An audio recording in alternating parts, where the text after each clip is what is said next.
Was the Ballerina farm article published last week really just a widely misconceived or biased interview? The article, that was written by Megan Agnew, sparked a lot of controversy of whether Hannah Neeleman was being manipulated into a life she didn't want or whether she was just painting the reality of a life with 8 children.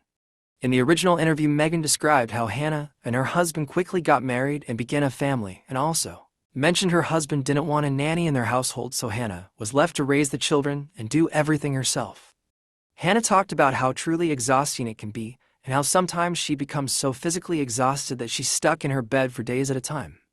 The Times labeled her as the queen of the trad wives, but Hannah disagreed with her being associated as a trad wife. There was quite the stir from people when it was discovered how the couple lives their life and the rules they have for their children, such as not having any electronics whatsoever.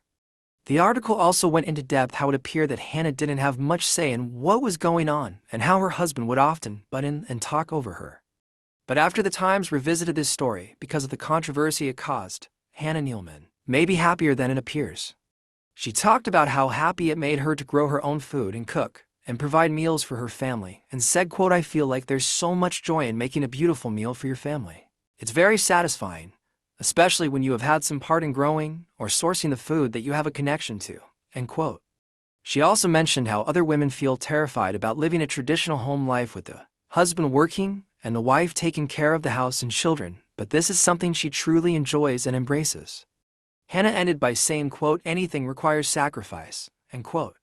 This was the life she wanted, and she knew of the sacrifices she was going to have to make in order to make this life possible for her.